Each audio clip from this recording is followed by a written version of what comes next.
आपके पाठ्य पुस्तक में बीए पार्ट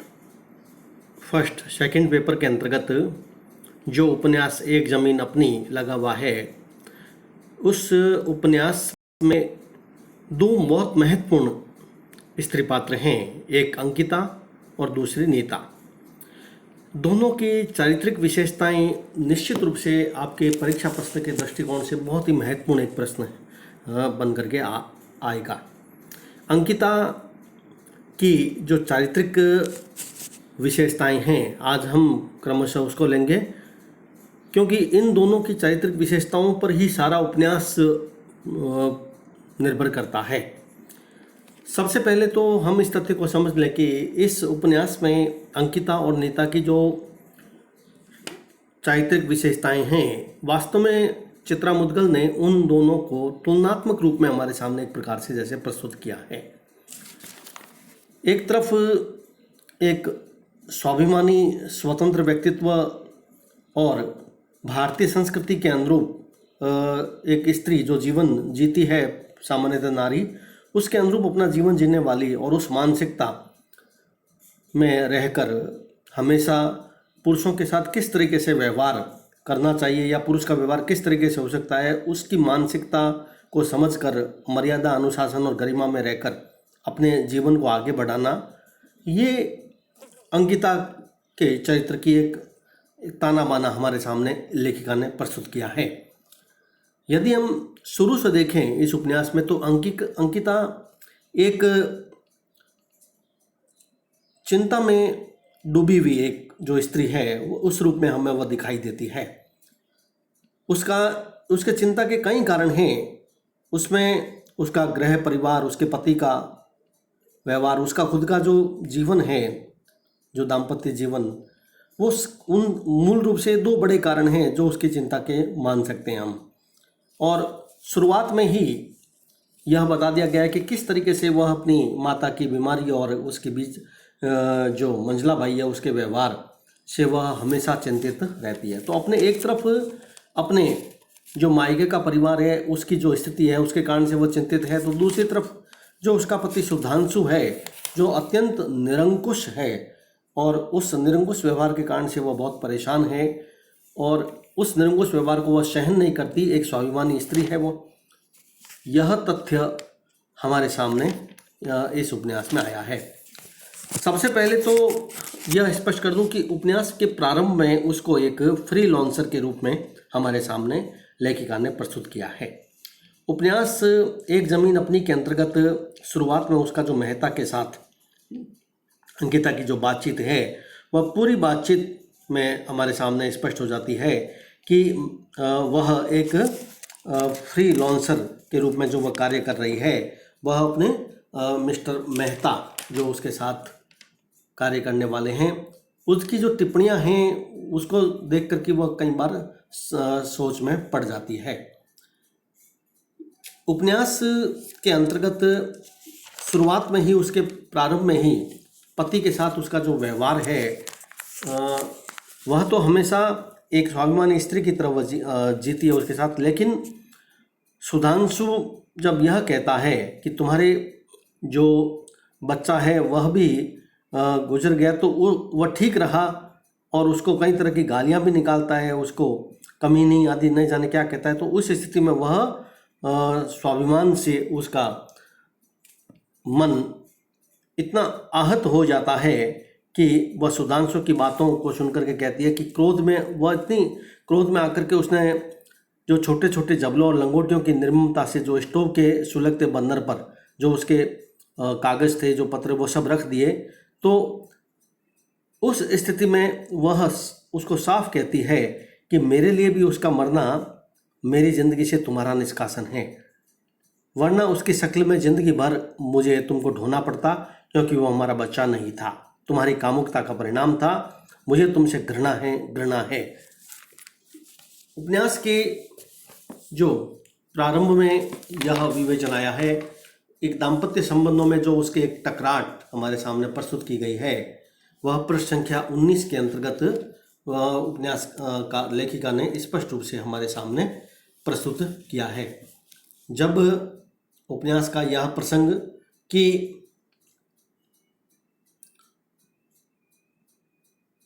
सुधांशु जब यह कहता है कि अच्छा हुआ जो हमारा बच्चा जीवित नहीं ना, नहीं तो ताम्र माँ मुझसे जुड़े रहता और कुरेदता रहता कि तुम मेरे बच्चे की माँ हो। और इस तरह क्रोध में आकर उसने फिर संजो कर रखे हुए छोटे छोटे जबलों और लंगोटियों को निर्ममता से स्टोव के सुलगते बर्नर पर रख दिए और कहती है कि मेरे लिए भी उसका मरना तुम्हारी ज़िंदगी से निष्कासन है, वरना उसकी शक्ल में ज़िंदगी भर मुझे तुमको ढोना पड़ता, क्योंकि वो हमारा बच्चा नहीं था। तुम्हारी अय्याशियों और ज्यादतियों को सती साध्वी बनी मांग में सजाए इस मुगालते में रहना कि मैं अस्तित्व की पूर्णता का भ्रम जीती रहूंगी। लो इसी वक्त यह रिश्ता खत्म। उसने अपनी कलाइयों की चूड़ियां धन से फर्श पर उछाल दी और पैरों के बिछुए लोटे से कुचल दिए। तो इस तरह उपन्यास में यह अंकिता का यह कथन और व्यवहार निश्चित रूप से अपने एक जो पति है उसका वह केवल एक भोगलिप्सु है, कामुक है, और उसके साथ वह उसके अय्याशियों और ज्यादतियों के साथ वह ज़्यादा दिन नहीं रह सकती थी और अपने स्वतंत्र व्यक्तित्व को जीने के लिए वो उसके साथ संबंधों को वहीं पर समाप्त कर देती है। इस पूरे उपन्यास में उसका जो यह स्पष्टवादी व्यक्तित्व है वह हमें स्थान स्थान पर हमें देखने को मिल जाता है। वह भावुक और संवेदनशील भी है और संयत व्यवहार रखने वाली एक स्त्री भी है। उपन्यास के प्रारंभ में ही अंकिता का यह कथन कि बहुत सोचने समझने के बाद वह इस निष्कर्ष पहुंचे कि वर्मा का व्यवहार उसके विरुद्ध सोचा समझा षड्यंत्र है। जब वह मिस्टर मेहता के ऑफिस में काम करती है तो वहाँ पर जो वर्मा है वह उसको तंग करता है और एक हद तक तंग करने जब वह सहन नहीं करती है तो स्पष्ट रूप से फिर वह अपने बॉस को कह देती है कि उसके व्यवहार को। तो यहाँ वह किसी तरह से कोई समझौता ना करके वर्मा के व्यवहार पर स्पष्ट रूप से उसको कह देना यह भी बताता है कि वह कितनी स्पष्टवादी है,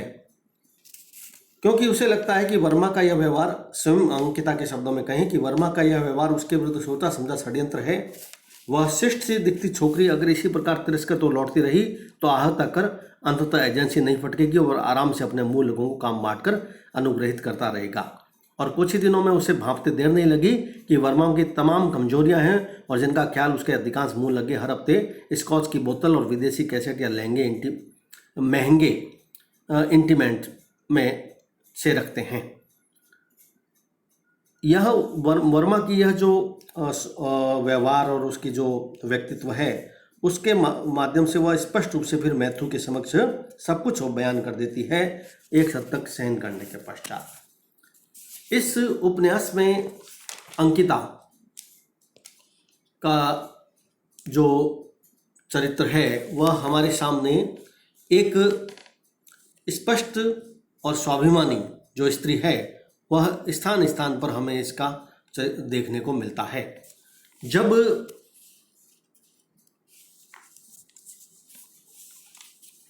नीता कहती है कि जो स्त्री की जो सामाजिक छवि है उसके कारण से वह आगे नहीं बढ़ सकती, तो वह स्पष्ट रूप से नीता को कहती है कि सोचो, आधुनिकता की जिस परिभाषा में तुम जी रही हो, जीना चाहती हो, क्या तुमने अन्वेषित और अर्जित की है? यानी अंकिता एक चिंतनशील भारतीय संस्कृति और आधुनिकता की जो नई परिभाषा है उसके अनुरूप जो भी हथकंडे अपना करके स्त्री जो आगे बढ़ती है उसकी वह घोर विरोधी है। वह नीता को स्पष्ट रूप से कहती है उपन्यास में, यह अंश देखिए, कि वह परिभाषा दरअसल आधुनिकता की वह परिभाषा को स्पष्ट करती है कि आधुनिकता की जिस परिभाषा को तुम जी रही हो, जीना चाहती हो, क्या तुमने अन्वेषित और अर्जित की है? नहीं। दरअसल वह परिभाषा अधिकार, आधुनिकता, समता और स्वतंत्रता के नाम पर पुरुषों द्वारा ही अखबार, पत्रिकाओं और विज्ञापनों, फिल्मों, पोस्टरों और स्लाइड्स के माध्यम से स्त्री को सौंपी जा रही है और बड़ी चतुरता से कायाकल्प के बहाने जिन्स को जिन्स बनाए रखने का षड्यंत्र। स्पष्ट है, स्त्री को आगे भी अपने अधीन बनाए रखने के सामंती इरादों को वह इन हथकंडों से सिद्ध कर रहा है। क्या यही स्त्री को चाहिए? यही आधुनिकता बोध स्त्री को चेतनापूर्ण बनाएगा, कुरीतियों से भिड़ने की ताकत देगा? स्त्री अब भी इस्तेमाल हो रही है और तथाकथित भद्र संपन्न महत्वाकांक्षी आधुनिक कहलाने का शौकीन एक शिक्षित वर्ग ठीक तुम्हारी तरह इन परिभाषाओं को आत्मसात कर पुरुषों से बराबरी का दंभ भी जी रहा है। वह कहती है कि जिस बराबरी के दंभ को तुम जी रही हो वो वास्तव में एक हथकंडा है पुरुष का। वह आधुनिकता के नाम पर तुम्हारा शोषण करते हैं हम स्त्री का, और इस चीज़ का हमें स्त्री को विशेष रूप से ध्यान में रखना चाहिए। वह स्वार्थी और अवसरवादी लोग हैं, चतुराई के साथ जो स्त्री की स्वतंत्रता के नाम पर उसका शोषण करते हैं, अप्रत्यक्ष रूप से उसकी वह घोर विरोधी है। विज्ञापन की दुनिया से जुड़ा हुआ हर पुरुष वर्ग होता है, वह अधिकांशतः स्त्री के प्रति इसी प्रकार का व्यवहार करता है। इसीलिए वह उसकी आधुनिकता, वह एक चिंतनशील महिला है, और आधुनिकता के अंतर्गत उसकी एक जो परिभाषा है वह उसकी चिंतनशीलता को हमारे सामने स्पष्ट कर देती है। उपन्यास में उसकी जो चिंतनशीलता, उसकी जो स्वाभिमानी व्यक्तित्व और उसकी स्पष्टवादिता के कई अंश और भी हमें स्थान स्थान पर देखने को मिल जाते हैं। जब अंकिता और नीता की जो आपसी बातचीत है,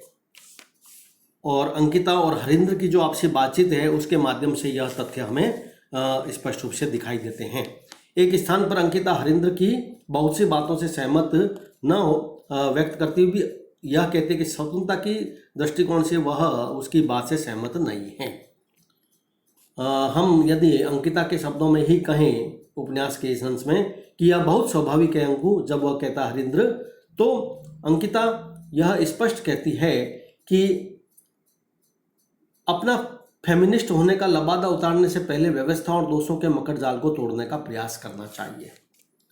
यानी हरिंद्र जो कह रहा है वह अंकिता उस तथ्यों से सहमत नहीं है। वह तकलीफ जो स्त्री हर हाल में किसी भी कीमत पर आगे बढ़ना चाहती है और हर तरह के समझौते कर करके उस चीज़ का वह घोर विरोध करती है।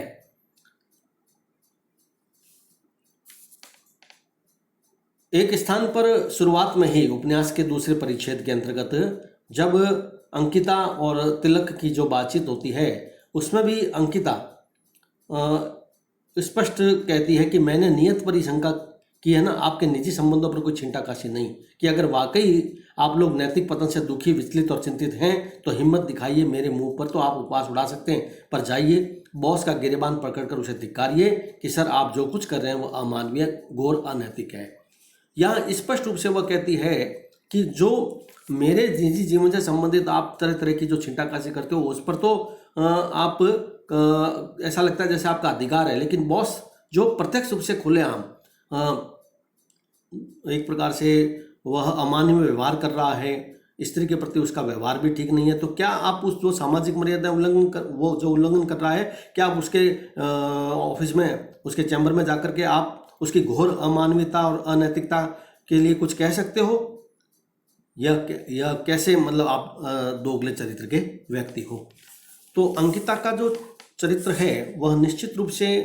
एक चिंतक, विश्लेषक और स्पष्टवादी और स्वाभिमानी तो है ही, साथ ही अपनी जिम्मेवारियों को ओढ़ने वाला भी है।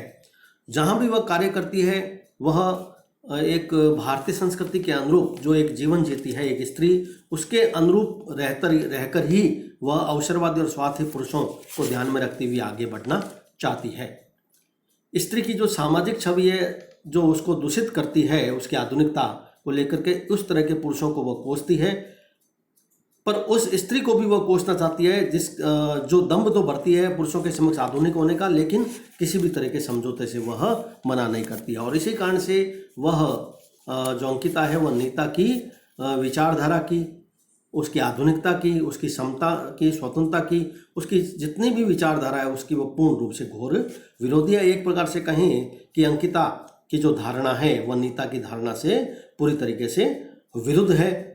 वह एक भद्र, संपन्न और महत्वाकांक्षी महिला है जो एक निश्चित सीमाओं में रह करके आगे बढ़ना चाहती है, जबकि जो नीता है वह विज्ञापन की दुनिया में जो फ्रीलांसर के वहाँ काम करती है, तो किसी भी स्थिति में वह, किसी भी रूप में वह आगे बढ़ना चाहती है। उपन्यास के अंश में अंतर्गत देखें तो वह एक संवेदनशील और भावुक भी है। जब मेहता उपन्यास के अंतर्गत एक स्थान पर जब मेहता की पत्नी आत्महत्या करती है तो किस तरीके से उसके साथ संयमित रहती हुई उसके प्रति वह मानवीयतापूर्ण व्यवहार करती है, वह भी इस उपन्यास में उसके चरित्र की विशेषता को हमारे सामने प्रकट किया गया है। वह कहती है कि मन करता था, उसका मन किया कि आगे बढ़कर मेहता की हथेलियां बेझिझक अपनी अंगुली में भरकर थपथपा दें। संभवतः एक वही है जो अनुमान लगा सकती है मेहता इस समय किस दोहरी मानसिक यंत्रणा से जूझ रहा है, कितने धैर्य से वो अपने हिस्से की क्रूप कड़वी ठंडी जिंदगी के द्वार प्रहार पर प्रहार सहरे जा रहा है, लेकिन आगे नहीं बढ़ पाई। वह मेहता को किसी हद तक उसकी हथेलियों को भी अपनी अंगुली में बढ़कर उसके साथ सांत्वना प्रदर्शित करना चाहती है। यह अंकिता के एक संवेदनशील व्यवहार को हमारे सामने प्रकट करता है कि अंकिता की जो भावुक मनोदशा है मिस्टर मेहता के प्रति आत्मीय संवेदना और एक संयमित करने वाली जो एक स्थिति है, उसको चरित्र हमारे सामने प्रकट करती है।